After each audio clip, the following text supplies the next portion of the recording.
In the book Lifespan, Why We Age and Why We Don't Have to, இந்த book எழுதினவர் வந்து David Sinclair. இவர் வந்து ஒரு biologist, longevity researcher, Harvard medical ஸ்கூலோட அஃபிலியேட்டடா இந்த ரிசர்ச்லாம் பண்ணிட்டு இருக்காரு. ஓகே, இந்த புக்கை நான் ஏன் தேடி போனேன்? நான் ஒரு சாஃப்ட்வேர் இன்ஜினியர், எனக்கு ஏன் இந்த புக்கு கண்ணில் பட்டுச்சு, நான் ஏன் தேடி போனேன் அப்படிங்கிற ஒரு கேள்விக்கு பதில் சொல்றேன். ஸோ என்ன பதில் அப்படின்னா, இப்போ வந்து என் பொண்ணு, நான், எங்க அப்பா 3 ஜெனரேஷன் வந்து நடந்து போறோம். அப்போ அவளால வேகமா ஓட முடியுது. அவளை பிடிக்க நான் கொஞ்சம் முயற்சி பண்ணனா போய் பிடிச்சிடுறேன். இப்போ எங்க அப்பானால ஓடி பிடிக்க முடியாது. ஸோ அப்போ கேட்குறான், நம்ம எல்லாம் ஒரே மனிதர்கள் தானே, நான் மட்டும் என் வேகமா ஓட முடியுது, உங்களால என்ன பிடிக்க முடியல? தாத்தானால சுத்தமா என்ன பிடிக்கவே முடியலையே, அப்ப நான் தான் இந்த உலகத்திலே சூப்பர் ஃபாஸ்டா அப்படின்னா கேள்வி கேட்கிறான்னு வச்சுக்கோங்க. அப்ப அதுக்கு எப்படி பதில் சொல்றது? நம்ம என்ன சொல்லுவோம்? நான் உங்களுக்கு வயசாயிடுச்சுப்பா, டேடிக்கும் வயசாயிடுச்சுப்பா, நீ எங்க இருக்க அப்படிங்கிறான். அப்ப அவ கேக்குறா, அப்ப வயசாயிடுச்சுன்னா இந்த இடுப்பு வலி இதெல்லாம் வருதுன்னு சொல்றீங்களே, அப்ப இந்த ஏஜிங், வயசாகுறதுங்கிறது ஒரு டிசீஸா அப்படின்னு அவ கேக்குறா. சோ அப்ப இது ஏன் அப்படி அவ கேக்குறா அப்படின்னா, அவளால ஓட முடியல, இல்ல வேலை செய்ய முடியல அப்படின்னா எப்ப அப்படின்னா, அவளுக்கு உடம்பு சரியில்லைன்னா, சளி பிடிச்சிருச்சோ, ஃபீவர் அடிக்குதுன்னா, அப்ப அதே மாதிரி டவுன் ஆயிடுவா. ஒரு வயதானவர்கள் மாதிரி படுத்துக்குவாங்க, எந்திரிச்சு நடக்க முடியாது, ஒரு ஸ்கேஃபோல்டிங் சப்போர்ட் தேவைப்படும். ஸோ அதை மைண்ட்ல வச்சு அவ கேக்குறா. ஸோ இதே கேள்வி டேவிட் சின்க்ளருக்கும் வந்தது. ஸோ அவர் என்ன பண்ணாரு அப்படின்னா, அவங்க அப்பா, அவங்க பாட்டி, ஸோ அவர் இதே வயசுல இருக்கும்போது அவங்க அப்பா அவங்க பாட்டியெல்லாம் பாக்குறாங்க. அவங்க பாட்டி ஒரு 50 52 வயசுல வந்து சும்மா ஸ்ட்ராங்கா எல்லா வேலையும் இழுத்து போட்டு அப்படி பண்றாங்க. அவர் வளர்றாரு, அவங்க பாட்டிக்கு கொஞ்சம் கொஞ்சமா ஸ்டாமினா எல்லாம் குறைய ஆரம்பிக்குது. அப்ப அவர் திங்க் பண்றாரு, என் பாட்டி ரொம்ப ஸ்ட்ரென்த்தா, ரொம்ப ஒரு வைட்டாலிட்டியோட இருந்தாங்களே, இப்ப ஏன் இல்ல? அப்ப ஏன் இப்படி நடக்குது? அப்ப ஏஜிங்கிற ஒரு நோய் மனிதர்களோட வைட்டாலிட்டிய பறிக்குதோ அப்படின்னு ஒரு சிந்தனை அவருக்கு வருது. ஸோ அந்த சிந்தனையெல்லாம் உள்நோக்கி அவர் வளர வளர நிறைய படிக்கிறாரு, ரிசர்ச் பண்றாரு. அந்த ஒரு கியூரியாசிட்டியில தான் அவர் பயாலஜி எடுத்து லாஞ்சிவிட்டிங்கிற துறையில போயிட்டு ரிசர்ச் பண்ணாரு. ஸோ இப்ப இவரோட என்னோட கேள்விக்கான பதில் தேடுதல் தான் இவரும். ஆனா என்ன, இவர் வந்து அதே துறையில வந்து ஒரு 40 வருஷம் பயணம் பண்ணி இது ஆல்ரெடி நிறைய படிச்சுட்டாரு, அவர் நிறைய தெரிஞ்சு வச்சிட்டு இருக்காரு. அதை இந்த புத்தகம் எழுதுனனால இந்த புத்தகத்தை எடுத்து படிக்கிறது எனக்கு நான் தேடின ஆன்சர் எல்லாம் கிடைக்கிற மாதிரி இருந்தது. ஸோ அப்ப இத படிச்சதை எல்லாருக்கும் ஷேர் பண்ணணும்னு ஆசைப்படுறேன். அதுதான் வந்துட்டு இன்னைக்கு மைண்ட் யுவர் மைண்ட்ல வந்து நம்ம இந்த சாப்டர் பத்தி பேச போறோம்.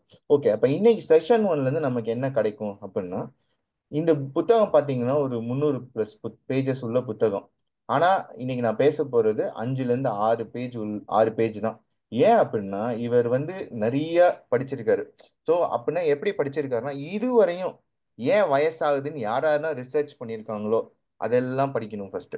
அப்புறம் இப்ப என்னென்ன டெக்னாலஜினா இருக்கு, அது என்னென்ன ரிசர்ச் போகுது, அதுல என்ன கலந்துக்கலாம் அப்படின்னு படிக்கணும்.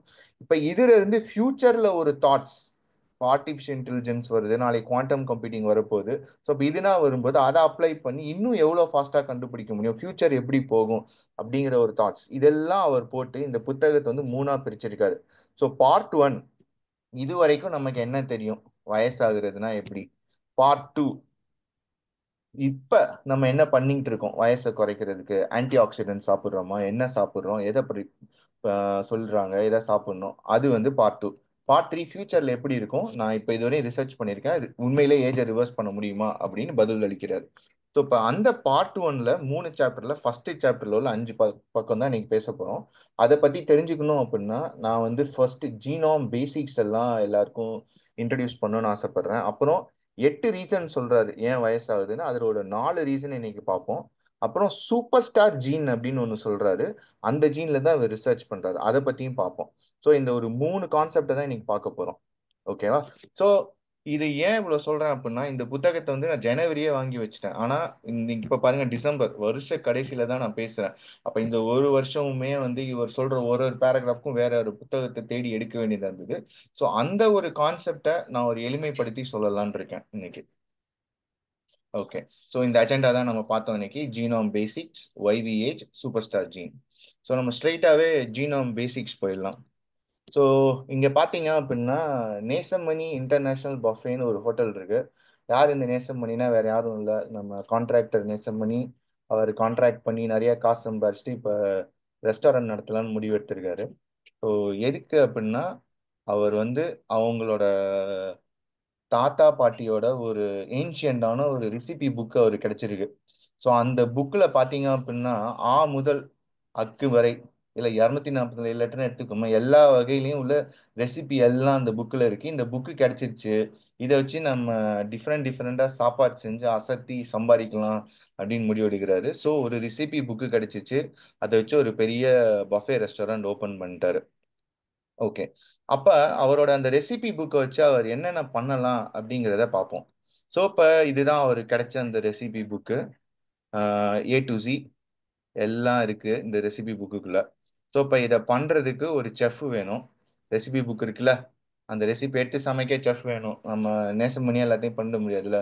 ஸோ அவருக்கு செஃப் வேணும். ஸோ ஒரு செஃப்பை ஹையர் பண்றாரு.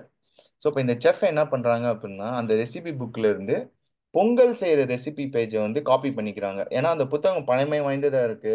அதை வச்சு அப்படியே சமைச்சா அது கிழிஞ்சிடுமோ இல்லை எதோ ஆயிடுமோன்னு சொல்லிட்டு ஒரு காப்பி பண்றாங்க, ஒரு பேப்பர்ல காப்பி பண்ணி எடுத்து வைக்கிறாங்க. ஸோ இப்போ பொங்கல் செய்யற ரெசிபி வந்து அவங்க கையில கிடைச்சிருச்சு. அப்ப என்ன பண்றாங்க, பொங்கல் ரெசிபி கிடைச்சிருச்சு, அடுத்து என்ன வேணும், இன்கிரீடியன்ஸ் வேணும். ஸோ இப்போ பொங்கல் செய்யறதுக்கு தேவையான இன்கிரீடியன்ஸ் நெய், பாசிப்பருப்பு, அரிசி, முந்திரி, இஞ்சி, கருவேப்பிலை, பச்சை மிளகாய் எல்லாத்தையும் சேர்த்துட்டாங்க. இப்போ இன்கிரீடியன்ஸ் இருக்கு, ரெசிபி இருக்கு, அடுத்து என்ன, இருக்கிற ஸ்டெப்ஸை ஃபாலோ பண்ணி சமைக்க வேண்டியதான். சமைச்சா கம கம பொங்கல் வரும். ஸோ அப்போ இந்த பொங்கலை சாப்பிட்டு தூங்கலாம்னு தோணும். ஸோ அந்த அளவுக்கு வந்து ஒரு இது. ஸோ இப்போ இதை ஏன்டா நான் ஜீனுன்னு சொல்லிட்டு இதை ஏன் சொல்றேன் அப்படின்னா, ஸோ ஜீன் அப்படின்னு நாம என்னைக்கு பேசினாலுமே எல்லாருக்கும் தூக்கம் வந்துடுது, பொங்கல் சாப்பிட்டு தூங்குற மாதிரி. ஸோ அந்த மாதிரி ஒரு தூக்கம் வரக்கூடாதுங்கிறதுக்காக ஒரு ட்ரை அட்டம் பண்ணியிருக்கேன். ஸோ வந்து ஒரு மூவி கேரக்டர்ஸ் ஒரு ரெஸ்டாரண்ட் ஸ்டைலில் வச்சு இன்னைக்கு ஏன் வயசாதுங்கிற கான்செப்டை ஒரு ரெஸ்டாரண்ட்டுக்கு ஈக்குவலண்டா கொண்டு வர போறேன். ஸோ அதை எப்படி கொண்டு வர போறேன் அப்படின்னா, இப்போ இந்த ரெசிபி புக் பார்த்தோம்ல, அது வேற ஒன்றும் இல்லை, ரெசிபி புக்கு தான் டிஎன்ஏ. ஸோ இப்போ இந்த என்டையர் புக்கு தான் டிஎன்ஏ. ஏன் அதை வந்து அப்படி டிஎன்ஏன்னு சொல்றோம்னா, அவர் உணவகத்துல தயாரிக்க பண்ற போற எல்லா ஃபுட்டும் ஆன ரெசிபி அங்க இருக்கு. ஸோ அப்ப டிஎன்ஏ நம்ம உடம்புல இருக்க ஒரு ஒரு பார்ட்ஸுக்கு தேவையான செல்லோ புரோட்டீனோ எல்லாமே அதை எப்படி உருவாக்கணுங்கிறது டிஎன்ஏக்குள்ள இருக்கு. இப்ப தலைமுடி இருக்குன்னா தலைமுடியை மட்டும் உருவாக்குறதுக்கான செல்லோ புரோட்டீனோ எங்க இருந்து எடுப்பாங்கன்னா தலைமுடிக்கான ஜீன். அதை வந்து நீங்க பொங்கல் அப்படின்னு வச்சுக்கலாம். ஓகே. ஸோ அப்ப அந்த ஜீனை எடுத்து காப்பி பண்ணிக்குவாங்க ஒரு இடத்துல. ஸோ அந்த காப்பி பண்றது தான், காப்பிங் ஆஃப் ரெசிபியை தான் ஆர்என்ஏ அப்படின்னுவாங்க. ஸோ இப்போ டிஎன்ஏ பார்த்துட்டோம், டிஎன்ஏ தான் ரெசிபி புக்கு. அந்த ரெசிபி புக்குக்குள்ள இருக்க பொங்கல் ரெசிபி தான் ஜீனு. அதை ஒரு பேப்பர்ல காப்பி அடிக்கிறோம்ல, அதுதான் ஆர்என்ஏ. அப்ப இன்கிரீடியன்ஸ் தான் நம்ம உடம்புல இருக்க அமினோ ஆசிட்ஸ். ஓகே. ஸோ அப்ப இந்த அமினோ ஆசிட்ஸை அந்த ஆர்என்ஏ சொல்ற மாதிரி அரேஞ்ச் பண்ணோம்னு வச்சுக்கோங்க, ஒரு புரோட்டீன் கிடைக்கும். ஓகே. அந்த அரேஞ்ச் பண்றவங்க யாரு அப்படின்னா, இங்க செஃப் வந்து இந்த பொருள் எல்லாம் வச்சு சமைச்சு பொங்கல் பண்ணுவாங்க. அதே மாதிரி இந்த ரெசிபியை ஃபாலோ பண்ணி அமினோ ஆசிட் அரேஞ்ச் பண்ண போறவங்க ரிபோசோம் ஃபேக்டரி. அப்படி அவங்க அரேஞ்ச் பண்ணி அவுட்புட்டா தரது வந்து ஃபுட்டு. அந்த ஃபுட்டு தான் புரோட்டீன். ஸோ இங்க ஒரு டைப்போ இருக்கு, இது வந்து புரோட்டீன். நான் சேஞ்ச் பண்ண வந்துட்டேன் ஸ்லைட்ல, இட் இஸ் புரோட்டீன். ஃபுட்டு தான் புரோட்டீன். அப்ப ரெசிபி புக் டிஎன்ஏ, அதுக்குள்ள இருக்க ஒரு பேஜ் வந்து பொங்கல் ரெசிபி ஜீனு, அதை காப்பி பண்ணி எடுத்த ஆர்என்ஏ, அதுக்கு தேவையான இன்கிரீடியன்ஸ் அமினோ ஆசிடு, அதெல்லாம் செய்யற செஃப் தான் ரிபோசோம். இதெல்லாம் அசம்பிள் பண்ணா வர ஃபுட்டு தான் புரோட்டீன். ஸோ அப்ப அந்த ஹேருக்கு தேவையான புரோட்டீன் எல்லாம் அடிக்கடிக்கு நிறைய, இது வந்து ஒரு பொங்கல், இது மாதிரி நிறைய பொங்கல் பண்ணா ஊருக்கே சர்வ் பண்ணலாமா, அதே மாதிரி நிறைய முடி வர்றதுக்கு நிறைய புரோட்டீன் எடுக்குனீங்கன்னா முடி வந்துடும். ஸோ இப்படிதான் நம்ம உடம்பு வந்து டிஎன்ஏல இருக்கிறத எடுத்து நகமோ இல்ல சதையோ இல்ல இதயமோ கிட்னியோ போனோ எதுவா இருந்தாலும் அதுக்கு உண்டான ஜீனை எடுத்து அது வந்து புரோட்டீனா கன்வெர்ட் பண்ணி நம்ம உடம்பை உருவாக்குது. ஓகே. ஸோ இப்போ நம்ம ரியலா எப்படி புரோட்டீன்னா ப்ரிப்பேர் ஆகுதுன்னு பார்ப்போம். ஸோ அதுக்கு முன்னாடி வந்து டிஎன்ஏ வந்து எப்படி இருக்கும். இப்ப ரெசிபி புக் எடுத்தீங்கன்னா தமிழ்ல ஆனாவனால எழுதி வச்சிருப்பாங்க. யாருக்கு, நம்ம நேசமணி தாத்தா பாட்டி ஆனாவனால நல்லா எழுதி அழகா கம்பைல் பண்ணி வச்சிருக்காங்க. அதே மாதிரி நம்ம டிஎன்ஏ ஆதி காலத்துல அந்த டிஎன்ஏல வந்து ஒரு நாலு லெட்டர்ஸ் இருக்கு, ஏசிஜிடி. இந்த கோடால தான் டிஎன்ஏ ஃபார்ம் ஆயிருக்கும். ஸோ அப்போ ஒரு டிஎன்ஏவோ ஒரு ஜீனோ நீங்க ரீட் பண்ணீங்கன்னா அது இந்த மாதிரி ஒரு 4 லெட்டர் மாத்தி மாத்தி அப்படி வரும். ஓகே. ஸோ அது ACGT nothing but one of the கெமிக்கல்ஸ்னு வச்சுக்கோங்க. தைமைன், சைட்டோசைன், அடினைன், குவானைன், இதோட ஷார்ட் ஃபார்ம் தான் இந்த ACGT. ஸோ இதை பத்தி நம்ம ரொம்ப தேவையில்ல. நமக்கு தேவை ஏன் வயசாகுது அதெல்லாம் கண்டுபிடிக்கணும். இது ரிசர்ச் பண்ணதா டேவிட் சின்க்ளர் இருக்கார்ல. ஸோ அந்த ஒரு டிஎன்ஏ கோடு. ஸோ இந்த கோடை வச்சு பார்த்தீங்கன்னா இது நாலுக்கும் கலர் கோடு இருக்கு. ஸோ இதை வந்து ஒரு ரெண்டு ஸ்ட்ராண்ட் மாதிரி ஒரு ஹீலிக் ஷேப்ல இருக்கிறதுல அட்டாச் ஆகிருக்கும். ஸோ அப்படி அட்டாச் ஆகி வர்றதுதான் டிஎன்ஏ ஸ்ட்ராண்ட். இப்படிதான் டிஎன்ஏ இருக்கும், நிறைய நீளமா இருக்கும். ஸோ இவ்வளோ பெரிய டிஎன்ஏ நம்ம உடம்புக்குள்ள எங்க வச்சிருப்பாங்க அப்படின்னா, நம்ம உடம்புல எல்லா செல்லையும் குரோமோசோம் இருக்குல்ல, அந்த குரோமோசோம்ல இந்த மாதிரி நீட்டா பேக் பண்ணி வச்சிருப்பாங்க. ஸோ இப்போ இதுதான் அந்த டிஎன்ஏ தான் ரெசிபி புக்கு. இப்போ இந்த ரெசிபி புக்ல இருந்து எனக்கு காலில் இருக்க எலும்பு இருக்குல்ல, அந்த எலும்புல வந்து ஒரு புரோட்டீன் செய்யணும்னு ஆர்டர் வருது. ஸோ அப்போ அந்த போனுக்கு உண்டான ஜீனை வந்து வெளில எடுக்குது. ஸோ எடுத்து வச்சுக்கிட்டு அதை வந்து காப்பி பண்ணுது, ஒரு ஆர்என்ஏ காப்பி பண்ணுது. இதுதான் வந்து செஃப் எப்படி காப்பி எடுக்கிறாங்க, அந்த ஆர்என்ஏ. ஸோ இப்ப ரிபோசோம் கிட்ட ஆர்என்ஏ வந்துருச்சு. ரிபோசோம் தான் செஃப். இதை ரீட் பண்ணி அழகா வந்து போன் புரோட்டீன் உருவாக்க போறாங்க. இப்ப உங்களுக்கு தேவை வந்து அமினோ ஆசிட். ஸோ இப்போ இதுதான் நம்ம உடம்புக்கு மினிமமா தேவைப்படுற 20 different types of amino acids. So இந்த அமினோ ஆசிட் எடுத்து இங்க சொல்ற கோடு படி அரேஞ்ச் பண்ணுவாங்க.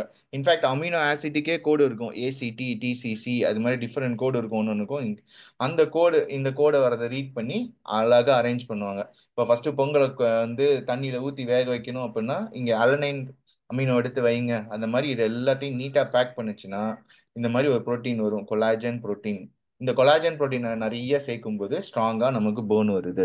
ஸோ இப்படிதான் நம்ம உடம்புல ஒரு ஒரு பார்ட்ஸும் உருவாக்கப்படுது. எப்படி நம்ம வீட்டில் நம்ம அம்மாவோ இல்ல நேசமணி ரெஸ்டாரண்ட்ல செஃப்போ பொங்கல் செய்யறாங்களோ அவங்களோட ப்ரீவியஸ் ஜென்ரேஷன் வந்து சொல்றாங்க.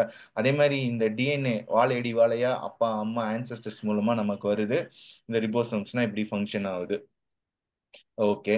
ஸோ இப்போ நம்ம அடுத்த ஸ்டேஜ் என்ன பண்ணலாம் அப்படின்னா, ஒரு சாப்பாடுன்னு பாத்தீங்கன்னா வெறும் ஒண்ணு மட்டும் பொங்கல் மட்டும் கிடையாது, நிறைய இருக்கும்ல. ஒரு பிளாட்டர் ரெஸ்டாரண்ட் பஃபே பண்ணினா, ஸோ அந்த மாதிரி நினைச்சுக்கோங்க. எல்லா ஒரு ஸ்டார்டர் இருக்கு, ஃப்ரைஸ், அங்க வடை எல்லாம் இருக்கு, அப்புறம் மெயின் கோர்ஸ்க்கு சாதம் குழம்பு, அப்புறம் பொரியல், அப்புறம் டெசர்ட்டுக்கு வந்து பழ வகைகள், அப்புறம் பால் பாயாசம் எல்லாமே இருக்கு. ஸோ அந்த மாதிரி டிஃப்ரெண்டா இருக்கிற மாதிரி நம்ம உடம்புலயும் விதவிதமா நிறைய புரோட்டீன்ஸ் இருக்கு. Structural protein, signalling protein, regulatory protein. இது எல்லாமே நம்ம பின்னாடி வந்து டீட்டெயில்டா பார்ப்போம். ஒரு ஒரு புரோட்டீன் வேலை செய்யாதப்ப நம்மளோட ஏஜிங் ஸ்லோனஸ் ஆகும். அதை எப்படி அந்த லாஞ்சிவிட்டி ஜீன் ஃபிக்ஸ் ஆகுதுன்னு நம்ம படிக்கும்போது இன்டெப்தா நம்ம அதே மாதிரி இந்த ரெஸ்டாரண்ட் கதையை வச்சு ஃபுல்லா படிப்போம். ஸோ அதுதான் வந்து ஐடியா. ஸோ இப்போ டிஃபரெண்ட் ஃபுட்டு தான் டிஃபரெண்ட் புரோட்டீன்ஸ். ஓகே. அப்ப பாடியை நம்ம எதோட கம்பேர் பண்ணுவோம்னா, நேசமணி நடத்துறதுல அந்த ரெஸ்டாரண்ட் ஃபுல் பஃபே, அந்த ஃபுல் பஃபே நடத்துற ரெஸ்டாரண்டோட நீங்க வச்சுக்கலாம். அதுதான் நம்ம என்டையர் பாடி. ஓகே. ஸோ இப்போ நான் ஓரளவுக்கு பேசிக் செட் பண்ணிட்டேன். நம்ம உடம்புல உள்ள ஒரு ஒரு பார்ட்ஸ் ஜீன்ல இருந்து எப்படி வருதுன்னு. அது இன்னும் டீப் டைவ் பண்ணலாம். நமக்கு வந்து ஒரு ஃபண்டமெண்டல்ஸ் ஃபர்ஸ்ட் புரியணுங்கிறதுக்காக வெரி ஃபண்டமெண்டல் மட்டும் பில்டு பண்றோம்.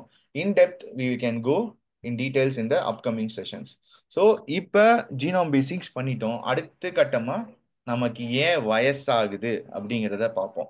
ஸோ அதோட ஃபர்ஸ்ட் ரீசன் வந்து என்ன சொல்றாங்க அப்படின்னா டெலமோரே எஃபெக்ட். இதான் வந்து அந்த ரெசிபி புக்கை ஓபன் பண்ணா இப்படி இருக்கும்னு வச்சுக்கோங்க. அந்த புக்கை பாருங்களேன். இந்த புக்ல வந்து இங்க ரெசிபி இருக்கு, ஆனா ரெசிபி சுத்தி பெரிய மார்ஜின் போட்டு வச்சிருக்காங்க. ஏன் அவங்க தாத்தா பாட்டி அந்த மாதிரி பெரிய மார்ஜின் போட்டு வச்சிருக்காங்கன்னா, நாளடைவில் ஏதாவது பூச்சி கீச்சி ஓரத்தை அடிச்சாலும் நான் எழுதின ரெசிபி என் பேர பிள்ளைங்களுக்கு போகணும், கொள்ளு பேரனுக்கு போகணுங்கிறனால ஒரு பெரிய மார்ஜின் போட்டு வச்சிருக்காங்க. ஓகே. ஸோ இப்போ என்ன ஆகும் அப்படின்னா, நம்ம நேசமணிக்கு கிடைச்சிருச்சு, அதை போட்டு அடிச்சு நவுத்துறதுல கொஞ்சம் கொஞ்சமா அரிச்சு போய் இந்த மார்ஜின் தான் போய் இந்த மாதிரி ஆயிடுச்சு. ஓகே. ஆனா நேசமணி ஒரு சூப்பர் மேனேஜர் வச்சிருக்காரு, chef manager but sir. So but sir என்ன பண்றாரு, டேய் இந்த மார்ஜின் தான் போயிடுச்சுடா, திருப்பி இதே மாதிரி போனோம்னா ரெசிபி அழிஞ்சு போயிடும் அப்படின்னு சொல்லிட்டு திருப்பி மார்ஜின் கொடுப்பாரு. ஸோ இப்போ இந்த மார்ஜின் கொடுத்தனால திருப்பி பழையபடி ஆயிடும். ஸோ இப்ப பட்சார் வந்து நிறைய காசு கேக்குறாருன்னு சொல்லிட்டு நேசுமணி வந்து ரீப்ளேஸ் பண்ணிட்டாரு வேற ஒருத்தரை. இப்ப என்ன ஆயிடுச்சு, பட்சார் இருந்திருந்தா இந்த மாதிரி மார்ஜின் போறப்ப எல்லாத்தையும் திருப்பி ஃபிட் பண்ணிருப்பாரு. அது பண்ணாதனால நாளடைவுல ஷ்ரிங்க் ஆகி ரெசிபியே சரியா தெரியாம போயிடுச்சு. இப்ப ரெசிபி சரியா தெரியலன்னா செஃப் எப்படி பொங்கல் பண்ணுவாங்க? புது செஃபே வந்துட்டாங்க, அப்ப செஃப் எப்படி பொங்கல் பண்ணுவாங்க? பொங்கல் வந்து வெண்பொங்கல் பண்ணும், சக்கரை பொங்கல் பண்ண கூட வாய்ப்பு இருக்கு அவங்க. ஸோ அப்போ ரெசிபி கட் டவுன் ஆயிடுச்சு. ஸோ தப்பான சாப்பாடு வரும். தப்பான சாப்பாடு கொடுத்தா கஸ்டமர் போயிடுவாங்க. அப்போ ரெஸ்டாரண்ட் ஃபங்க்ஷன் ஆகாம நாளடைவில் பூட்டி தான் போடணும், தூர தான் போடணும். ஸோ இந்த கான்செப்ட் புரிஞ்சிருச்சுன்னா நமக்கு டெலமோர் எஃபெக்ட் புரிஞ்சிடும். ஏன் அப்படின்னா டெலமரே அப்படின்னா என்னன்னா இந்த மார்ஜின்ஸ். எப்படி இந்த மார்ஜின்ஸ் இங்க இருக்கோ, நம்ம எல்லாரும் பிறக்கிறப்ப நம்ம டிஎன்ஏவோட ஸ்டார்டிங் அண்ட் எண்டிங்லனா பாத்தீங்கன்னா அது எம்டி டம்மி நிறைய போட்டு வச்சிருக்கோம்.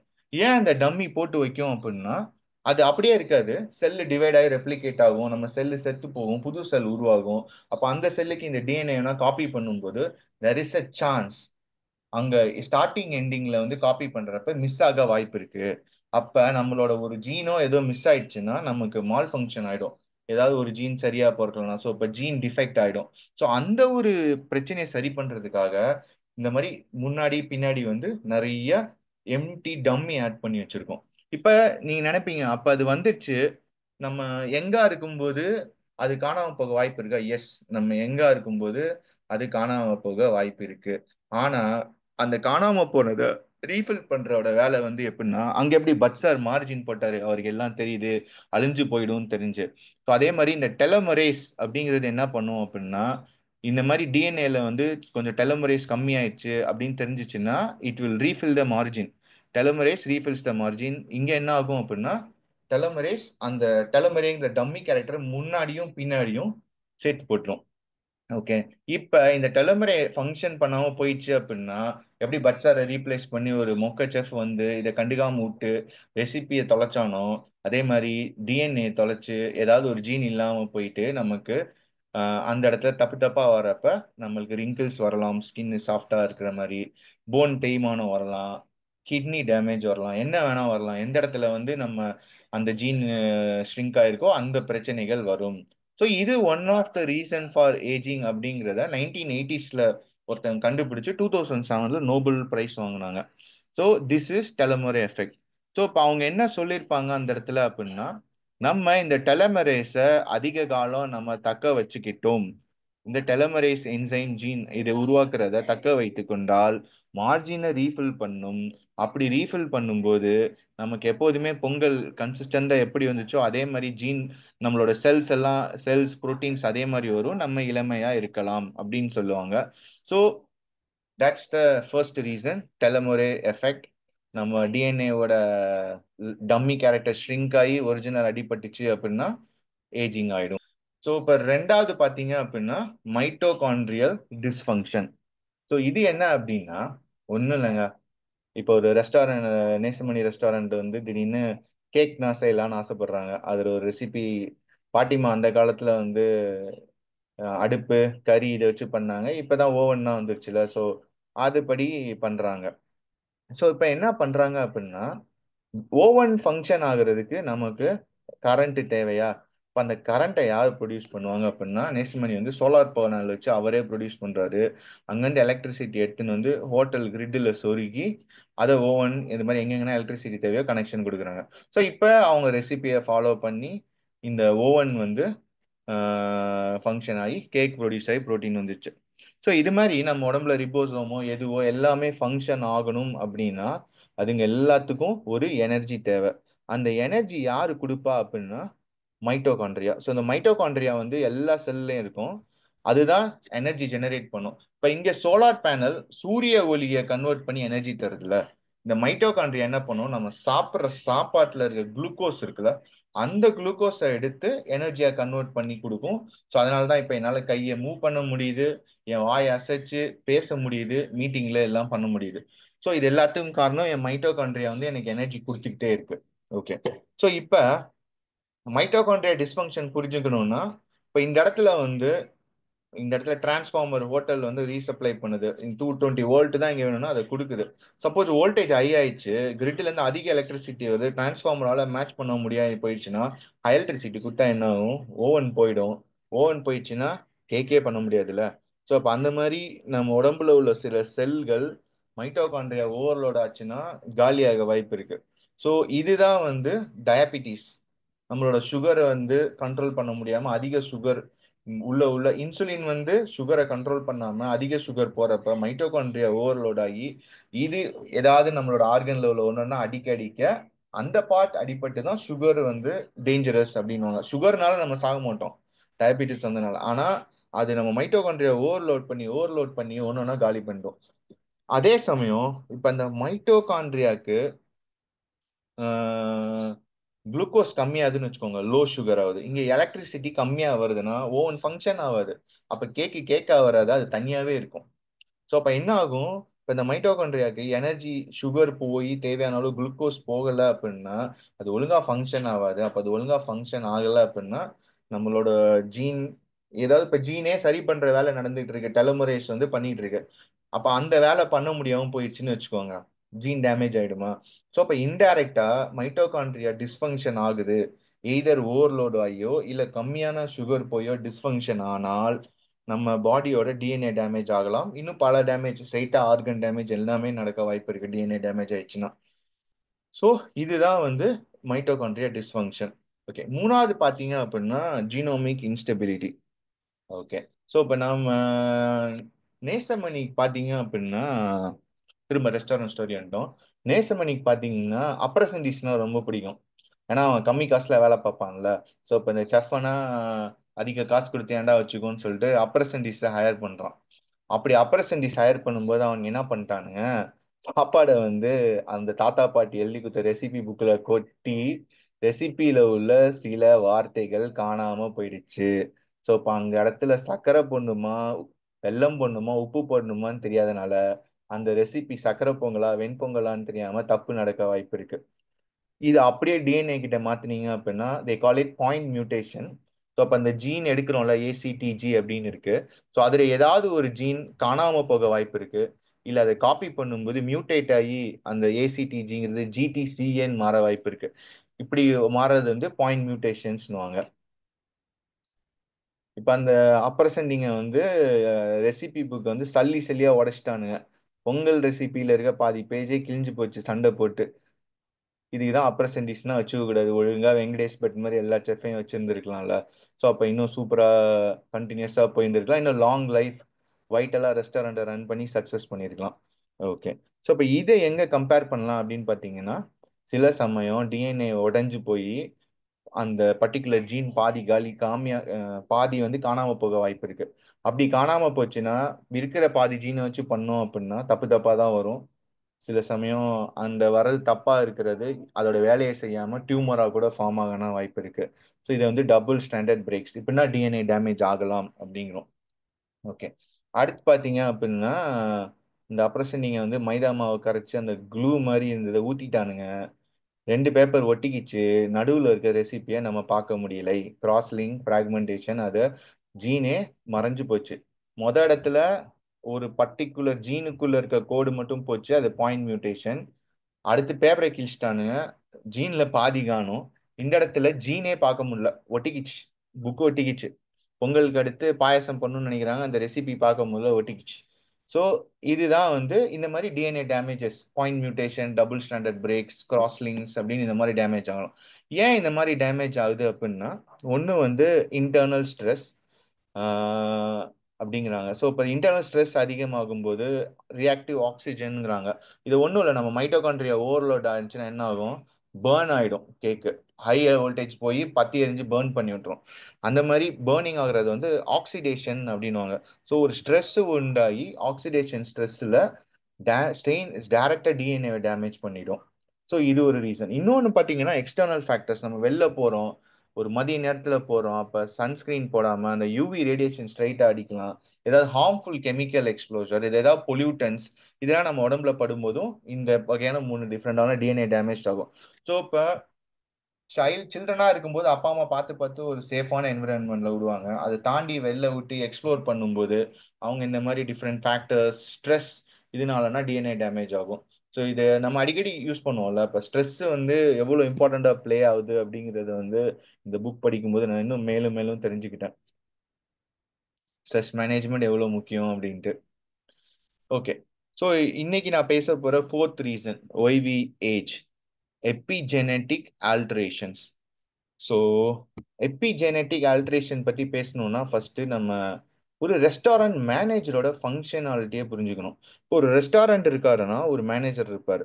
ஸோ அந்த மேனேஜர் தான் காலையில வந்துடும்னு இருக்கிற இன்கிரீடியன்ஸ் எல்லாம் வச்சு பார்த்துட்டு ரெசிபி புக்ல இருந்து எந்தெந்த ரெசிபி பண்ணலாம் அப்படின்னு சொல்லிட்டு செஃப் கிட்ட சொல்லுவாங்க. அப்புறம் அந்த ரெசிபி என்ன காப்பி பண்ணிட்டு போவாங்க. அப்புறம் இதை காலையில பண்ணு, இதை மதியம் பண்ணு, இதை நைட்டு பண்ணுன்னு சொல்லுவாங்க. அப்புறம் எவ்வளவு குவாண்டிட்டி பண்ணணும், ஒரு 200 பேர் சாப்பிட்ற மாதிரி பண்ணுமா, 500 பேர் வருவாங்க சாப்பிடணுமா. அப்போ வீக் டேஸ்னா அங்க ஆஃபீஸ் பக்கத்துல இந்த ஹோட்டல் இருக்கு, நிறைய பேர் வருவாங்க. ஸோ ஒரு 1000 பண்ணுன்னு ஒரு ரெஸ்டாரண்ட் மேனேஜர். வீக்கெண்ட் பாத்தீங்க அப்படின்னா கம்மி ஆகும்னு போது கம்மி பண்ணி 500 பண்ணுங்க. ஸோ அது மாதிரி ஒரு மேனேஜர் வந்து ஃபுல்லா டிசிஷன் எடுத்து சொல்லுவாங்க. ஸோ இப்போ இந்த எபிஜெனோம் அப்படிங்கிறவன் வந்து ஒரு மேனேஜருக்கு சமம்.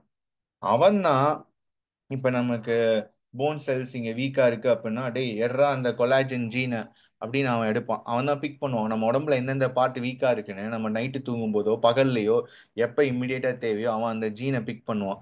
அப்புறம் இப்ப இத பண்ணு, அந்த ஜீனை ஆன் பண்ணி விட்டுறோம், இப்ப நீ இதை ப்ரொடியூஸ் பண்ணு அப்படின்னு மேனேஜர் வந்து இன்ஸ்ட்ரக்ஷன் கொடுக்க கொடுக்க பண்ணுவான். ஓகே. அதே சமயம் எவ்வளவு புரோட்டீன் வேணும்னு சொல்லிடுவான். ஸோ அந்த புரோட்டீன் அச்சீவ் ஆனோன்னு ஸ்டாப் பண்ணுவான். ஸோ இது மாதிரி ஒரு சூப்பரா கண்ட்ரோல் பண்ணுவான். ஸோ இந்த மாதிரி பண்ணணும் அப்படின்னா இதோட இன் அண்ட் அவுட், இதோட ப்ரோஸ் அண்ட் கான்ஸ், எல்லா கான்சிக்வன்ஸும் தெரிஞ்ச ஒரு மேனேஜர் ரெஸ்டாரண்ட் இருந்தால் தான் ரெஸ்டாரண்ட் வந்து லாங் ரன் சர்வைவ் ஆகும். அதே மாதிரி எபிஜினோம்ங்கிறது நம்ம உடம்புல ஆக்டிவா இருந்தால் தான் அதுவும் லாங் ரன்ல ஜென்ரேட் ஆகும். ஐ மீன் லைக் நம்ம லைஃபோட லாஞ்சிவிட்டி எக்ஸ்டெண்ட் ஆகி போகும். ஓகே. ஸோ இப்போ ரெஸ்டாரண்ட் மேனேஜர் வந்து நம்ம சார்லி. ஸோ யாரா அந்த மேனேஜர் இதெல்லாம் மெயின்டைன் பண்றாங்க அப்படின்னா இவர் தான் நம்ம சார்லி. ஸோ கோபால், கோபாலு அப்படின்னு வரல நேசமணி, அவர் தான் வந்து மேனேஜர். ஸோ இப்போ என்ன ஆயிடுச்சு அப்படின்னா கோபால் மண்டைய அப்ரண்டிஸ் வந்து பிறந்துட்டானுங்க. ஸோ இப்போ என்ன ஆயிடும், அவர் எஃபிஷியண்டா ஃபங்க்ஷன் பண்ணவர் சில எல்லாம் மறதியானனால நிறைய வேலைகள் தப்பு தப்பா பண்ண ஆரம்பிக்கிறாரு. உதாரணத்துக்கு வந்து என்ன ரெசிபி பிக் பண்ணுமோ அதெல்லாம் தப்பு தப்பா போடுறாரு. காலையில போயிட்டு பிரியாணி போடுறாரு, மதிய மதியம் பூரி போடுறாரு, நைட்டு வெறும் ஜூஸ் மட்டும் வைக்கிறாரு. அது மாதிரி கண்டு மேனிக்கு வைக்கிறாரு. எப்படி ரெஸ்டாரண்ட் ஓடும், அது மட்டும் தான் ரெசிபி மெனுவா இருந்தா. ஸோ அந்த மாதிரி மிஸ்பிளேஸ்டு புக் மார்க்.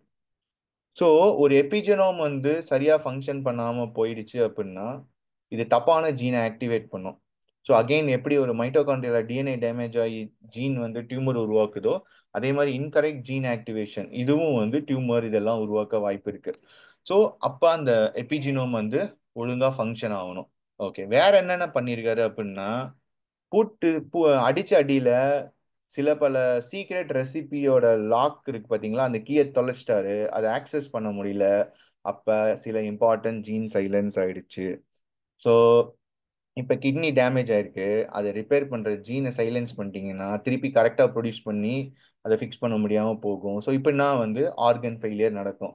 ஸோ சில பல ஜீன்னா சைலன்ஸ் ஆயிடுச்சுன்னா. ஸோ ஒரு எபிஜினோம் இஸ் வெரி வெரி இம்பார்ட்டன்ட். எப்படி ஒரு மேனேஜர் வந்து கரெக்டா ஃபங்க்ஷன் பண்ண ரெஸ்டாரண்ட் லாங் ரன் வரும். இப்போ அந்த மேனேஜர் தெரிலன்னு வச்சுக்கோங்க, வார நாள்ல வந்து 500 பண்றாரு, ஒரு 500 பேர் சாப்பிடாம போறனால கடுப்புல அடுத்தடுத்து ஆட்கள் குறைஞ்சு ரெஸ்டாரண்ட் ஓடாம காசு இல்லாம மூடிடுவாங்க. அதே ஒரு மேனேஜர் அதிகமா பண்ணாங்கன்னா, ஃபார் எக்ஸாம்பிள் வீக்கெண்டு போயிட்டு 1000 போடுறாரு, 200 பேர் தான் வருவாங்க, ஏன்னா ஆஃபீஸ் ரன் ஆகல. இப்போ அந்த இடத்துல மிச்சம் 800 சாப்பாடு வீணா போயிடும். இந்த மாதிரி வீணா போறனால ரெஸ்டாரண்ட்டுக்கு நஷ்டமாயிடும். அப்ப நஷ்டமானா என்ன ஆகும், ரெஸ்டாரண்ட் வந்து மூடிட்டு தான் போகணும். அதே மாதிரி ஒரு எபிஜினோம் ஒழுங்கா ஃபங்க்ஷன் ஆகணும்னா ஒன்று ஒன்றா அடி வாங்கும், அடி வாங்கி வயசாகும், எண்டில் வந்து டெத். ஸோ இதெல்லாம் வந்து ஒரு 4 ரீசன் ஒய் வி ஏஜுங்கிறார். அப்ப எப்ப எபிஜினோம் வந்து தப்பா ஒர்க் ஆகும் அப்படின்னா அகைன் என்விரான்மெண்டல் ஃபேக்டர்ஸ் சொல்றாரு. என்னன்னா poor quality ingredients, unhealthy diet, நம்ம லைஃப் ஸ்டைல்ல போயிட்டு கண்ட நேரத்துல இப்பெல்லாம் பாத்தீங்கன்னா வீலாக் பண்றாங்க, நடு ராத்திரிலாம் பிரியாணி சாப்பிடுறாங்க, 2 மணி பிரியாணி, 3 மணி பிரியாணி. அப்புறம் எக்ஸ்டர்னல் ஸ்ட்ரெஸ் நிறைய, அகைன் யூவி ரேஸ் பொல்யூஷன், அதே மாதிரி ஒர்க் ஸ்ட்ரெஸ். சரியா தூங்கணும், தூங்குறப்பதான் நம்ம உடம்பு வந்து நிறைய ரிப்பேரிங் ஒர்க் எல்லாமே பண்ணும். ஸோ அப்ப நம்ம சரியா அந்த நேரத்துல தூங்கலனாலே அதுவும் பிரச்சனை ஆகும். இதெல்லாம் சேர்த்து கேயாஸ் உருவாக்கி நமக்கு வயசாகி டெத் ஆயிடும். ஸோ இப்போ இந்த 4 இடத்துலயுமே பாத்தீங்க அப்படின்னா ஏதோ டிஎன்ஏ டேமேஜ் ஆயிடுச்சு, அதனால இப்படி ஆயிடுச்சு அப்படின்னு பார்க்கணும். அப்ப இந்த டிஎன்ஏவை யாராவது ரிப்பேர் பண்றதுக்கு மெக்கானிக் மாதிரி எதுவும் இருக்க மாட்டாங்களா அப்படின்னு தேடணும் அப்படின்னா அந்த தேடுதலை டேவிட் சின்க்ளேர் பண்ணாரு. We are entering in to the final part of today's session, super star gene.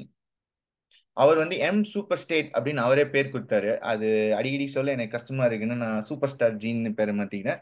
It is nothing but M super state in the book. So இதை பத்தி தெரிஞ்சுக்கணும்னா நம்ம பல நூறு காலங் பல நூறு வருஷங்கள், மில்லியன்ஸ் ஆஃப் இயர்ஸ் பின்னாடி போகணும்.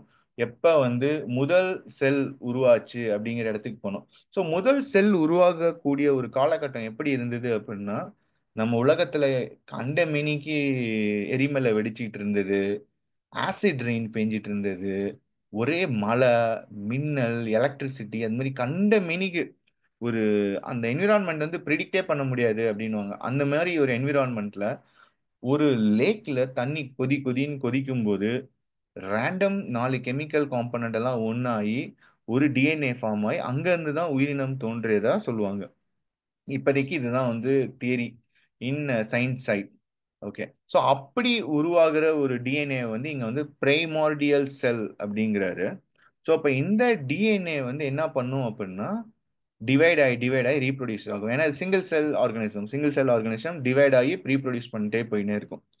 இந்த ஆர்கானிசத்துக்கும் ஒரு பிரச்சனை அப்ப இருந்திருக்கு. என்ன அப்படின்னா நமக்கு இப்ப எப்படி யூவி ரேஸ் அடிக்குது, அது மாதிரி அந்த காலகட்டத்துல எக்கச்சக்க காஸ்மிக் ரேஸ் அடிச்சு டிஎன்ஏ உடைஞ்சு போயிடும். அப்படி உடைஞ்சு போயிடுச்சு அப்படின்னா அதனால டிவைட் ஆகி ரீப்ரொடியூஸ் பண்ண முடியாம அந்த ஆர்கானிசம் எக்ஸ்டிங்க்ட் ஆயிடும், அதாவது அழிஞ்சு போயிடும். சோ இதுதான் வந்து மில்லியன்ஸ் ஆஃப் இயர்ஸ் நடந்தது. இப்படி எல்லாமே அப்ப காஸ்மிக் ரேல் அடிபட்டு செத்து போயிருந்தாங்க அப்படின்னா இன்னைக்கு ஒரு மனித இனமா நம்ம இன்னைக்கு மைண்ட் மைண்ட்ல உட்காந்து பேசிட்டு இருக்க முடியாது. இந்த ஒரு மீட்டிங்ல வந்து இப்படி உட்காந்து பேசிட்டு இருக்க முடியாது. வெளியில வந்து அழகான மிருகங்கள் இப்படி எதுவுமே நடமாட முடிஞ்சிருக்காது. அப்ப என்ன நடந்தது அப்படின்னா ஒரு செட் ஆஃப் ஜீன், இதுதான் ரிப்பேரிங் ஜீன் அப்படின்னுவாங்க. ஸோ ஒரு ஜீன் இருக்கு.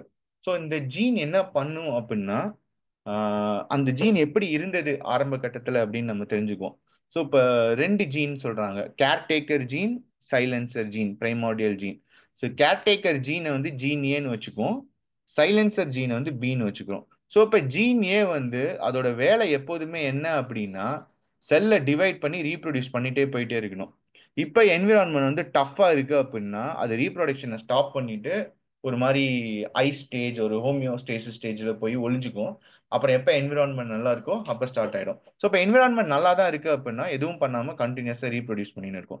இப்போ ஜீன் பி என்ன பண்ணும் அப்படின்னா அது கண்டினியூஸா என்விரான்மெண்ட் குட்டா பேடான்னு மானிட்டர் பண்ணிட்டு வரும். குட்டா இருந்ததுன்னா விட்டுடும் ஜீன் ஏ நீ பாட்டு ரீப்ரொடியூஸ் பண்ணு அப்படின்னு.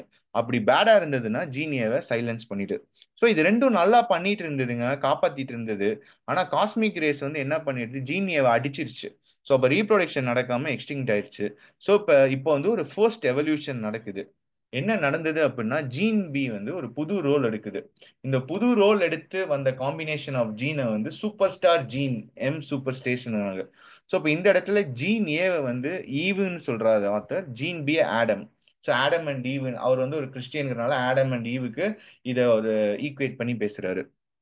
ஸோ ஈவ் அப்படியே தான் இருக்கு. ஆனா ஆடம்க்கு வந்து ஒரு புது ரோல் வந்திருக்கு. என்விரான் மட்டும் செக் பண்ணாம டிஎன்ஏ ஒழுங்கா இருக்கான்னு செக் பண்ணுது. சப்போஸ் டிஎன்ஏ ஒரு பிரேக் ஆயிடுச்சு அப்படின்னா ஜீனிஏவை ஸ்டாப் பண்ணிட்டு டிஎன்ஏவை ரிப்பேர் பண்ணுது.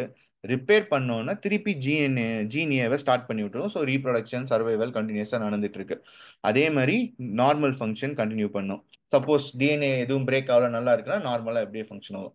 ஸோ இந்த ஒரு காம்பினேஷன் ஆஃப் சூப்பர் ஸ்டார் ஜீனை வந்து ஆத்தர் என்ன சொல்றாரு அப்படின்னா இந்த ஜீன் வந்தனாலதான் நிறைய உயிரினங்கள் வர ஆரம்பிச்சு இப்ப நம்ம மனிதர்களா இருக்கோம். இந்த மாதிரி ஒரு சூப்பர் ஸ்டார் ஜீனை வந்து அவங்க லாஞ்சிவிட்டி ஜீன் அப்படிங்கிறாங்க. ஸோ இது வந்து வந்து பயாலஜிக்கலா ஒரு புக்கில் இருந்த பிக்சர் நான் ஸ்னாப்ஷாட் எடுத்திருக்கேன். ஸோ இப்போ இதை பார்த்தீங்க அப்படின்னா ஜீன் பி வந்து ஜீன் ஏவை ஷட் டவுன் பண்ணுது, ஏன்னா டிஎன்ஏ இங்கே உடஞ்சி போச்சு. ஸோ இப்போ ஷட் டவுன் பண்ணோன்னா இங்கே போயிட்டு அந்த இடத்த டிஎன்ஏ ரிப்பேர் பண்ணுது. ஃபிக்ஸ் ஆனோன்னா நீ ஸ்டார்ட் பண்ணிக்கோ அப்படின்னு சொன்னோம். ஸோ இப்படி தான் அந்த ஜீன் இருந்தது. ஸோ இந்த செட் ஆஃப் ஜீன்ஸை தான் லாஞ்சிவிட்டி ஜீன்ஸ் அப்படிங்கிறாங்க. ஸோ அந்த study of super star genes longevity ஜீன்ஸை தான் இந்த ஆத்தரும் சரி இன்னும் நிறைய லாஞ்சிவிட்டி ரிசர்ச்சஸ் தான் பண்ணுவாங்க. Some of the sample genes இன்னைக்கு நான் நேம் மட்டும் சொல்றேன். அப்கமிங் செஷன்ல இது எப்படி ஃபங்க்ஷன் பண்ணுது, அந்த 4 ரீசன் சொன்னேன்ல அந்த ரீசனை எப்படி வந்து இது இம்ப்ரூவ் பண்ணுது நம்ம வைட்டலா. அப்ப இந்த பிரேக் எல்லாம் இல்லாம இருந்தது அப்படின்னா இன்னைக்கு நமக்கு 70 வயசா இருந்தாலும் நம்ம ஜாலியா ஓடி ஆடி மூச்சு வாங்காம எப்படி ஒரு 40 வயசுல இருந்தோமோ அதே மாதிரி பண்ண முடியும், வைட்டலா வாழ முடியும். அதுக்கு முக்கியமானவங்க வந்து இந்த super star gene like sirtuins, AMPK, mTOR, FOXO, NAD plus, Klotho. நான் வெறும் 6 ஜீன் போட்டிருக்கேன். அவர் வந்து ஒரு 20 ஜீன் ரிசர்ச் பண்ணியிருக்காரு. நம்ம அப்கமிங் செஷன்ஸ்ல இன் டெப்தா பார்ப்போம். ஸோ ஸோ இப்போ ஓவராலா பார்த்தோம் அப்படின்னா ஜீனோம் பேசிக்ஸ் பார்த்தோம். அப்புறம் 4 வகையான டிஎன்ஏ டேமேஜ் நடந்து ஏன் வயசாகுதுன்னு பார்த்தோம். Telomere effect, mitochondrial dysfunction, gene damage, அப்புறம் லாஸ்டா வந்து எபிஜினோமோட ஆல்ட்ரேஷன். இந்த 4 பார்த்துட்டு அப்புறம் இந்த ஒருவேளை டிஎன்ஏ ரிப்பேர் ஆனா எப்படி இருக்கும் அப்படிங்கிறதுக்கு super star gene like longevity gene பார்த்தோம். ஸோ இப்போ இந்த ஜீன்ஸ் எல்லாமே நம்ம உடம்புலயும் இருக்கு. ஒரு 40-45 வயசு வரையும் இந்த ஜீன் வந்து அந்த எஃபெக்ட் என்னென்ன பிரச்சனை, இப்ப டெலோமரேஸ் இல்லைன்னா கூட இதுல ஒரு ஜீன் வந்து அந்த டெலோமரேஸை போய் ஃபிக்ஸ் பண்ணுது. இந்த ஜீனுமே நமக்கு லாஸ் ஆகும்போது தான் அதை ஃபிக்ஸ் பண்ண முடியாம வயசாகுறோம் அப்படின்னு இவங்க வந்து கண்டினியூஸா போறாங்க. ஸோ அதை வந்து நம்ம அப்கமிங் செஷன்ஸ்ல பார்ப்போம். ஸோ அப்கமிங் செஷன்ஸ்ல அடுத்து ஒய்வி ஏஜோட second set of ageing reasons like proteostasis, stem cells exhaustion, altered intercellular communication, cellular senescence, அப்புறம் தியரி ஆஃப் ஏஜிங். இவ இது எல்லாத்தையும் கம்பைன் பண்ணி ஒரு தியரி ஆஃப் ஏஜிங் சொல்றாரு. அதை பேஸா வச்சு தான் அவர் கண்டினியூ பண்றாரு. We see in upcoming session. அருமை. அதாவது இந்த மாதிரி ஒரு புத்தகத்தை, அதாவது பிக்டோரியல் ரெப்ரசன்டேஷனுக்கும் மீறி சாதாரணமாக ஒரு பிக்டோரியல் ரெப்ரசன்டேஷன் கொஞ்சம் புரியும். முன்னெல்லாம் வந்தது இந்த இந்த ஏதோ இந்த முதல்லலாம் செய்வாங்களே ஹிஸ்டோகிராமா சம்திங் லைக் தட், அந்த கிராஃபில் போடுவாங்கல்ல, முதல்ல அதான் வந்தது. அப்புறம் பிக்டோரியல் ரெப்ரசன்டேஷன் வந்தது. இப்போ இந்த மாதிரி ஒரு கான்செப்டை வந்து இவ்வளவு சுவையாக கொடுக்கணும்னு நினச்சிங்க பாருங்க, அதுவே அதுக்கே ஒரு பெரிய பாராட்டு. ரொம்ப ரொம்ப அற்புதமான ஒரு சிந்தனை அது. இதை வந்து அதை நீங்கள் இப்போ க்ரியேட் பண்ணியிருக்கீங்க பவர் பாயிண்ட். இதுக்கு ரொம்ப ரொம்ப நல்லா இருந்தது. இதை உண்மையாகவே இது வந்து இதை வந்து ஒரு ஹோட்டலில் ஃபுட்டு முதல்ல நீங்கள் வந்து ஒரு உதாரணத்தை தான் கொண்டு வந்தீங்க பொங்கலை, ஆனால் அது உள்ளே நுழைச்சிட்டீங்க எப்படியோ. நேசமணி சார் சொன்ன மாதிரி நேசமணி வந்து பார்க்காதவங்க கூட புரிகிற மாதிரி தான் இருக்குது. ஒரு ஒரு உருவகம் தான் அது. நல்லா பண்ணியிருக்கீங்க. இது இந்த இது எப்படி இந்த இன்ட்ரோடக்ஷன் நீங்கள் கரெக்டாக இது கொடுத்தது கரெக்டு தான். இதுக்கு மேலே போனால் எப்படி இருக்குன்னு தெரியல எனக்கு இது. அதனால் இதை வாங்கிக்கிட்டு நம்ம அப்கமிங் செஷன்ஸில் வந்து நம்ம வந்து இதை எப்படி புரிஞ்சுக்க போகிறோம் அப்படிங்கிறது தெரியும். அருமையாக ப்ரெசன்ட் செய்தீங்க சதீஷ் சார். மற்றது வந்து நீங்கள் நகைச்சுவையாக பேசுறது மட்டும் இல்லை, கேட்குறதுக்கும் சுவையாக இருந்தது. அப்போ 2 சுவை. மற்றது நீங்க சொன்னீங்க இல்லையா, அந்த பிரைமோடியல் செல் ஜீன் என்று. இது இங்கே ஒரு டாக்குமெண்ட்ரியில நான் வந்து பார்த்தேன். அங்க என்ன சொன்னாங்கன்னு சொன்னா, இந்த கடல்ல நீரும் கடலுக்கு அடியில் இருக்கிற எரிமலை குமுறைக்குள்ள வர கேஸும் சேர்ந்து இந்த லைட்னிங் அதுல ஸ்ட்ரைக் பண்ணிக்கல தான் அந்த பிரைமோடியல் சூப் பண்ணி ஃபார்ம் பண்ணேன்னு சொல்லி அது லெபார்டரியில செய்து பார்த்துருக்குறாங்க.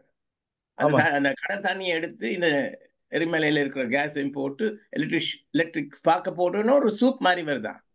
பட் they couldn't அதுக்காக they couldn't proceed இந்த ஃபர்ஸ்ட் ஒன் செல்லுலர் ஆர்கனிசம் என்று சொல்றதுக்கு. ரொம்ப அருமையா இருந்தது. இந்த இன்னொரு பாயிண்ட் வந்து இந்த டைம் இருக்கு இல்லையா, காலம். என்னன்னா நான் சமீபத்தில் எங்கேயோ பேசிக்கல இந்த இந்து சமய தத்துவத்தை கொண்டு வந்து காலம்னா ஜடமோ என்னொன்னு சொன்னாங்க. அது ஜடம்னு நான் ஏன் எடுத்துக்கொள்ளணும்? காலம் இஸ் லைஃப் இல்லையா? because all the column is depending on the planet rotating. Planets are living ன்னு சொல்றாங்க. அப்ப இந்த காலம் கடந்து போனேக்குல நீங்க சொன்ன மாதிரி அட்வர்ஸ் எஃபெக்ட்ஸ் நடக்காட்டியுமே the efficiency will lose in India. காலம் போக போக ஒரு மெஷினை நாங்கள் கொஞ்ச நாள் போனட்டுனா அது கொஞ்ச நாள் ஓல்டாக வந்துடும் இல்லையா, அதே மாதிரின்னு எடுத்துக்கலாம்.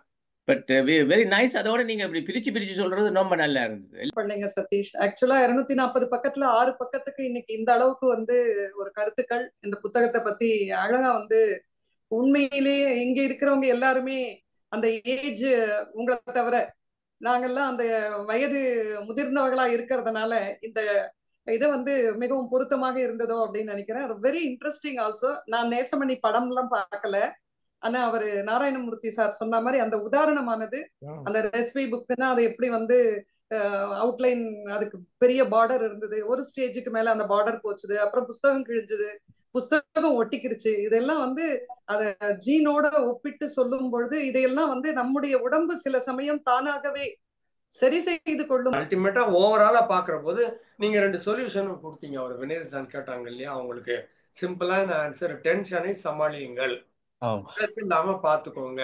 ஸ்ட்ரெஸ் நிறைய இருக்குன்னா சமாளிக்க கத்துக்கோங்க. இல்லைன்னா உங்க ஸ்ட்ரெஸ் லெவலை நீங்க குறைச்சிக்கோங்க, இன்வால்மெண்ட்டை குறைச்சிக்கோங்க, கமிட்மெண்ட்டை குறைச்சிக்கோங்க.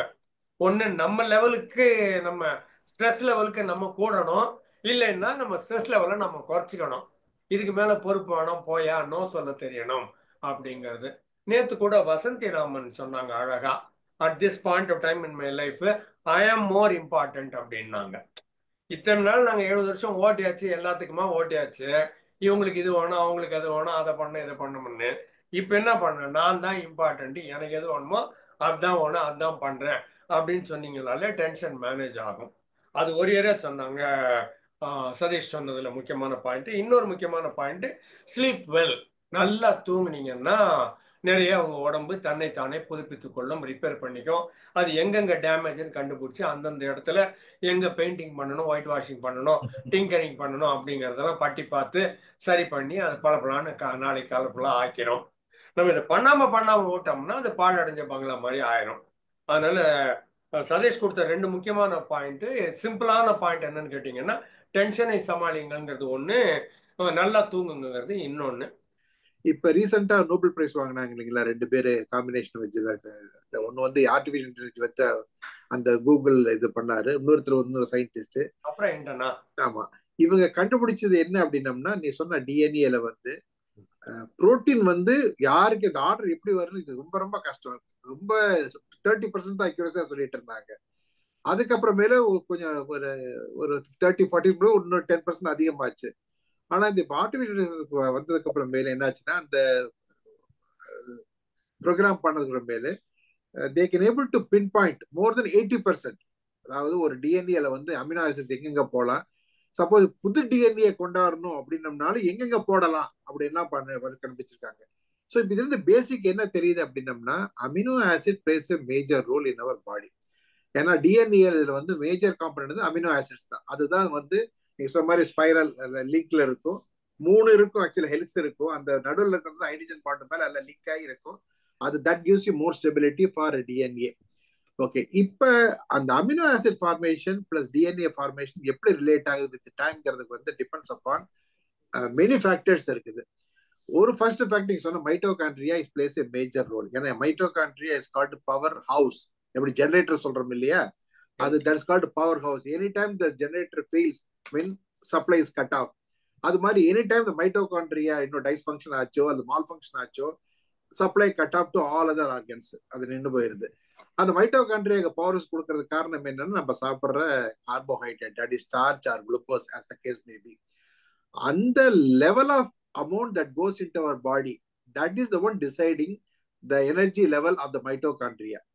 And that level of mitochondria, as you said, அதிகமாச்சுன்னா எவ்வளவு, கம்மியாச்சுன்னு சொன்னீங்களா, that is one place determines the formation of the amino acid in the DNA structure or genes as the case may be. எவ்வளவு தூரத்துக்கு grow ஆகலாம், எவ்வளவு தூரத்துக்கு repair பண்ணலாங்கிறதெல்லாம் அதுதான் மேஜர் பிளேயா இருக்கு. ஸோ இப்போ இதுல இருந்து நமக்கு தெரிய வேண்டியது என்ன அப்படின்னா, பவர் கோர்ஸ் வந்து ஸ்டேபிளா இருக்கணும்னா என்ன பண்ணணும் அப்படின்னம்னா, one of the prime reason people always say that oxidative stress அப்படிம்பாங்க. அந்த ஆக்சிடேட்டிவ் ஸ்ட்ரெஸ் நான் முதல்ல ஒரு சொல்லியிருக்கிறேன்னா, அது ஒண்ணுமே கிடையாது. என்ன ஆகும்னா, நம்ம உடம்புல சாப்பிட்ற சாப்பாடு எல்லாமே அசிமிலேட் ஆகிறப்ப, டைஜஷன் ஆகிறப்ப, இட்ஸ் பேசிக்கலி கெமிக்கல் ப்ராசஸ் தான் ஒன்று போறது. அந்த கெமிக்கல் ப்ராசஸ் நடக்கிறப்ப, இப்ப கார்போஹைட்ரேட் உள்ள போது உள்ள இருக்கிற என்சைம் இருக்குது, எல்லாம் டெம்பரேச்சர் உள்ள 35 டிகிரி இருக்குது. அந்த டெம்பரேச்சர்ல வந்து ஸ்லோவா வந்து ஆக்சிடைஸ் ஆகுது, converted to glucose, carbohydrate convert to குளுக்கோஸா மாறுது. குளுக்கோஸ் மட்டும் வர்றதில்ல, அதோட நிறைய பை ப்ராடக்ட் வரும். One of the by product is radicals. உடம்புல இருக்கிற எல்லா இது ஒர்க் பண்ண ரேடிக்கல் டெவலப் ஆகிட்டே இருக்கும். அந்த ரேடிக்கல் வந்து level is very important. Threshold லெவலுக்கு கீழே இருந்ததுன்னா ஓகே, த்ரெஷோல்டு லெவலுக்கு மேல இருந்ததுன்னா depends upon the body structure and body mass index, ageing, இதெல்லாம் வேரியஸ் ஃபேக்டர்ஸ் இருக்குது. த்ரெஷோல்டுக்கு மேல போச்சுன்னா என்ன ஆகும் அப்படின்னம்னா, then the radical you called they call free oxygen radical அப்படிவாங்க. then you also have free oxygen radical plus free nitrogen radical, ரெண்டுமே ஃபார்ம் ஆகும். இந்த ரெண்டுமே அதிகமா ஃபார்ம் ஆச்சுன்னா தென் என்னாச்சுன்னா, then it won't allow the system even the genetic code, so-called genes or DNA, it won't function its normal function. அப்பதான் என்ன ஆகும்னா anxiety நிறைய வரும், தலையை சொரியறது, ஹைப்பர் டென்ஷன்ஸ் எல்லாமே வரும். that leads to oxidative stress. அது வந்ததுனாவே then it சொன்ன dysfunctions of mitochondria சரி, dysfunctions of DNA சரி, எல்லாமே malfunction நடக்க ஆரம்பிச்சிடும். So அதனால you have a various reasons for aging or failure and all those things are taking place. But generally ரொம்ப அருமையா பிரசன்ட் பண்ணீங்க. மேபி நெக்ஸ்ட் புக்ல வந்து நீங்க சொல்ல போறீங்க எப்படி வந்து வயசாக வந்து ஏஜிங் வரப்ப என்னென்ன மாறுதல்னு வரப்ப, அப்போ வந்து கொஞ்சம் we'll go into more details. அதுக்கு நிறைய ரீசன்ஸ் நிறைய இருக்குது. Thank you very much. But